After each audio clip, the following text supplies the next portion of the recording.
sou Maria Cristina Nishiwaki Dantas e vou falar sobre alergia ocular e lente de contato. Alergia ocular e lente de contato ou lente de contato e alergia ocular? Na verdade, são duas situações. Então, na primeira situação, a gente tem um paciente que aparentemente não tem nenhum quadro de alergia, mas é um usuário de lente de contato e começa a desenvolver um quadro de alergia. Na outra situação, o paciente já tem um quadro de alergia ocular e começa a usar a lente de contato, então ele aumenta em 5 vezes a chance de ter uma intolerância à lente de contato e de piorar o seu quadro alérgico ocular e não conseguir usar a lente de contato. Nos casos mais graves de alergia, na ceratoconjuntivite primaveril e na atópica, a gente sabe que são casos mais graves e que o paciente pode desenvolver um quadro de ceratocone secundário e vir a necessitar usar uma lente de contato e pode não conseguir usar essa lente de contato. Já nos casos mais leves de conjuntivite alérgica sazonal, aguda e perene, a gente sabe que orientando nas medidas gerais de afastar o alergeno, usar lubrificantes tópicos gelados várias vezes ao dia, antialérgicos tópicos, pode ser possível uma boa adaptação de lente de contato. Nesses casos mais graves de primaveril e atópica, a primeira coisa é tirar o paciente dessa fase aguda, para daí poder adaptar uma lente de contato com segurança e fazer a manutenção para que o paciente consiga usar essa lente de contato depois com segurança também. A gente sabe que naqueles casos mais graves, em que o paciente tem papilas muito grandes, que tem papilas localizadas no limbo, a adaptação de lente de contato pode não ser possível de jeito nenhum. Então, a primeira coisa é tirar o paciente da fase aguda. Então, a primeira coisa é tentar afastar o alergeno. A gente sabe que o pólen é um fator importante, mas no Brasil o ácaro é muito mais frequente. O ácaro está em todo lugar, ele está no pó, está no travesseiro, no colchão, em todo lugar da casa, então tem que afastar o ácaro. Isso corresponde a pelo menos 50% do tratamento. Compressas geladas também são benéficas, evitar usar soro fisiológico, água boricada, que podem irritar a pele desse olho que já está mais sensível pelo processo inflamatório. Colírios lubrificantes gelados também são bastante benéficos, evitar usar colírios lubrificantes que tenham conservante. Então, o ideal, hoje em dia, graças a Deus, a gente tem muito colírio lubrificante que não tem conservante, então evitar usar o colírio lubrificante com conservante. E se tiver gelado, ele promove vasoconstrição e dessa forma também melhora o processo inflamatório.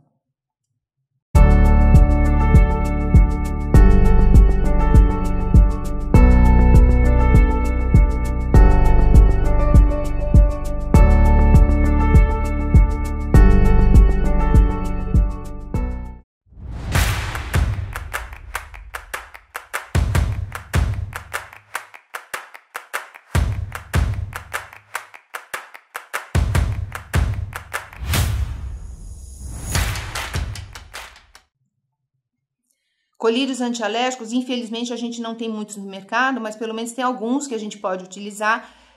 Eles podem ter conservante, mas a gente utiliza poucas vezes ao dia, uma no máximo 2 vezes ao dia. A gente colocando esses colírios antialérgicos, muitas vezes o paciente está usando o colírio antialérgico, ele fala, mas eu já usei esse colírio já no passado, ele funcionou bem, agora não está funcionando. Não tem importância, a gente troca pelo segundo, troca pelo terceiro, e muitas vezes ele usou aquele primeiro colírio há muitos anos, a gente volta a usar esse colírio e ele volta a funcionar. Então a gente tem várias opções sim no mercado.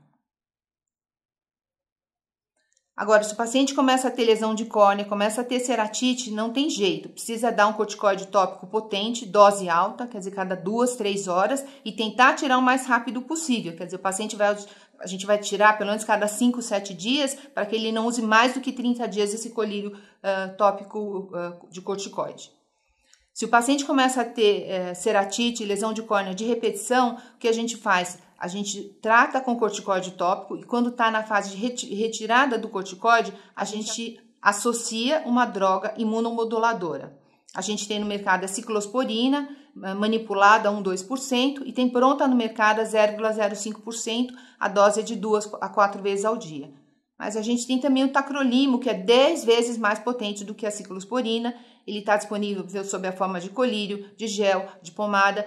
Cada um tem a sua preferência de colírio, de gel ou de pomada. Eu acho que a pomada é mais eficaz porque ela permanece no olho por mais tempo. Então, muitas vezes deixar essa pomada só à noite, antes de dormir, já é suficiente. O colírio é mais fácil de colocar, mas o colírio muitas vezes escorre, o paciente fica com o olho avermelhado, incomoda e às vezes a criança ela não consegue usar.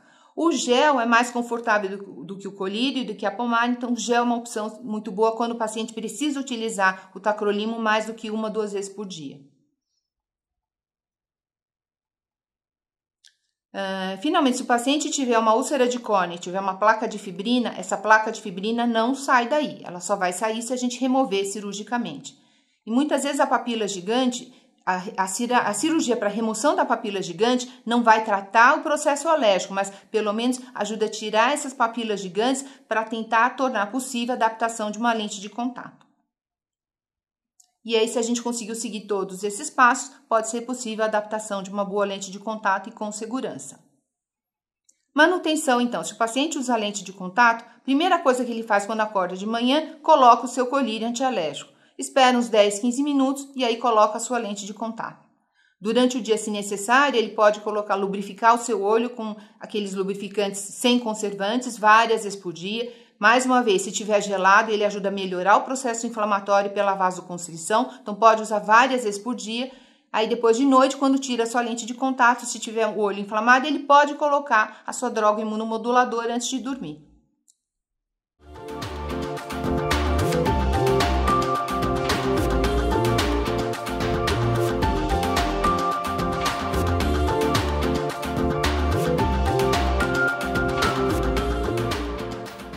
Tienes una cita presencial con tu preparación académica, con los profesionales de la salud visual de América Latina, con los negocios. Asegura tu cupo en franjafedopto2021.com inscripciones. Enfrentando eficazmente la era digital. Agora, o paciente pode aparentemente não ter nenhum processo alérgico e começa a usar lente de contato e aí começa a desenvolver um quadro de alergia, que a gente chama então de conjuntivite papilar gigante.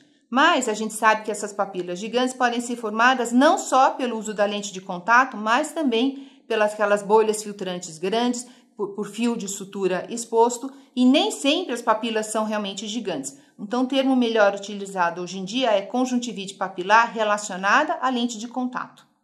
A gente sabe que esses pacientes eles devem ter um fundo de alergia, ele pode ter uma sinusite, uma asma, uma rinite, e aí quando ele começa a usar lente de contato, aí vem com tudo alergia nos olhos também. Então ele pode ter alergia do quê? Do material da lente de contato, principalmente pelos depósitos na superfície da lente de contato, pelo mau uso. Uso excessivo, higiene precária também pode levar à formação de depósitos na sua lente de contato. Quanto maior a quantidade de água na lente de contato, maior a chance de desenvolver a conjuntivite papilar relacionada à lente de contato. Então, a gente sabe que dos pacientes que têm conjuntivite papilar relacionada à lente de contato, 75% são pela lente de contato gelatinosa, que tem depósito de proteína e de lisozima. 20% da lente de contato silicone hidrogel e 5% da lente de contato rígida e da lente escleral, que também é uma lente rígida. A gente sabe que, na verdade, a maior parte dos pacientes que desenvolve o quadro de conjuntivite papilar relacionado à lente de contato são pela proteína, por isso que é mais comum na lente de contato gelatinosa. O trauma mecânico, quer dizer, quando o paciente abre e fecha os olhos, ele pisca, ele também pode levar à formação de papilas gigantes. Isso acontece quando a gente tem uma lente de contato de diâmetro muito grande, com uma borda muito espessa, então cada vez que ele pisca, ele pode desenvolver um quadro de conjuntivite papilar também. Ele pode ter alergia também das soluções. O mais comum é que tem alergia das soluções multiuso. Tem bigonida, poliquad, são os mais comuns, mas é o que a gente também tem mais no mercado e que utiliza mais. Então, uma solução seria enxaguar essas lentes de contato com solução salina antes de colocar a lente de contato nos olhos. Quer dizer, a lente de contato está mergulhada na solução multiuso. Antes de o paciente colocar a lente de contato nos seus olhos, ele enxágua essas lentes com uma solução salina, aquelas também sem conservante.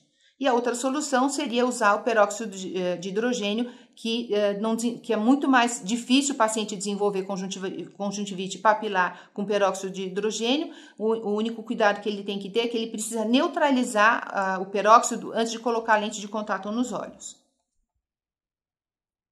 Os sintomas do paciente que tem conjuntivite papilar relacionada à lente de contato, a primeira coisa, o paciente tem uma intolerância ao uso da lente, uma sensação de corpo estranho. Quer dizer, ele começa a colocar a lente, ele vê que aquela lente está incomodando, a lente não está boa, ele tira, troca por uma nova, vê que continua aquele incômodo, que a lente não tá boa, começa a ter prurido, coceira nos olhos, começa a ter um pouco primeiro um pouquinho de secreção mucosa, essa secreção vai aumentando, ele acha que pode estar com uma conjuntivite bacteriana, mas é uma secreção mais esbranquiçada, não é uma secreção amarelada de infecção. E aí a gente reverte a pálpebra, a gente vê as papilas gigantes e muitas vezes o paciente fica até com aquela pseudopitose, o olho caído por causa do peso das papilas gigantes. A reação papilar, de acordo com o tipo de lente de contato, é mais localizada. Na lente de contato gelatinosa, geralmente a reação papilar é mais difusa, mas geralmente mais na região, no terço médio da conjuntiva palpebral superior e no terço superior da conjuntiva palpebral superior. Na lente de contato rígida, a reação geralmente é mais localizada no terço médio e no terço inferior, mais próximo da margem palpebral. E na lente de contato silicone hidrogel, a reação pode ser tanto difusa como localizada e os sintomas são mais leves do que do paciente que usa lente de contato gelatinosa.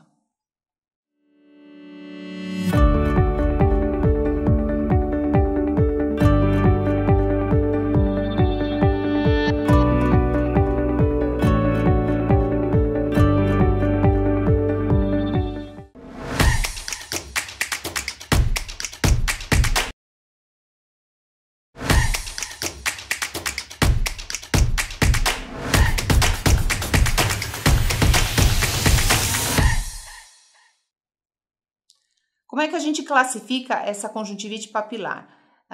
Na fase 1 é um pré-clínico, que o paciente tem pouca secreção mucosa quando ele acorda, um pouquinho de depósito de proteína, uma discreta hiperemia, prurido ocasionalmente, ele ainda não tem reação papilar importante. Na fase 2, que ele já começa a ter uma conjuntivite papilar leve, ele já tem um aumento dessa secreção, aumento do depósito e já tem uma hipertrofia papilar, mas ainda menor que 0,3 milímetros. Na fase 3, que é a fase moderada, ele já tem uma quantidade de secreção mucosa maior, dificuldade maior em usar essa lente de contato, a lente de contato fica movimentando, mexendo muito nos olhos, as papilas já são maiores do que 0,3 milímetros, esse paciente já pode desenvolver um quadro de ceratite. E na fase 4, que é a fase grave, o paciente já tem ele já não consegue mais utilizar essa lente de contato, o desconforto é muito grande, tem muito muco, a lente não para no seu olho e as papilas geralmente já são grandes, realmente maiores do que 1 milímetro. O tratamento. Primeira coisa é suspender o uso da lente de contato e a gente sabe que se a gente mudar o processo de limpeza, melhora em 50% dos casos. Se diminuir o tempo de uso também da lente, melhora em 20% dos casos. Se ele readaptar a lente de contato com o mesmo material, quer dizer, uma gelatinosa, troca por uma outra gelatinosa, vai melhorar em 68% dos casos. Se trocar por uma lente rígida, vai melhorar em 82%. E se trocar por uma lente de contato de troca diária, quer dizer, ele usa e joga fora, vai melhorar em 91% dos casos. Então, tratamento na fase 1 da conjuntivite papilar relacionada à lente de contato, primeira coisa é só observar. Se ele começa a formar as papilas gigantes, mais menores do que 0,3 milímetros, a gente suspende o uso da lente de contato por 2 a 4 semanas e é importante colocar o colírio lubrificante gelado várias vezes ao dia, colírio antialérgico, pode ser necessário usar um corticoide e trocar pela solução de peróxido de hidrogênio. Se não melhorar, a gente suspende a lente de contato por mais 2 a 4 semanas e aí sim troca por uma lente de contato rígida ou de uso diário, uso único, quer dizer, o paciente usa e joga fora. E na fase 4, suspende a lente de contato por mais de um mês, quer dizer, por pelo menos um mês, colírio lubrificante, colírio antialérgico, vai usar corticoide, vai trocar, aí não tem jeito, tem que trocar a lente de contato por a lente de contato de descarte diário. E se não melhorar, aí infelizmente vai suspender o uso da lente de contato definitivamente. Obrigada pela atenção.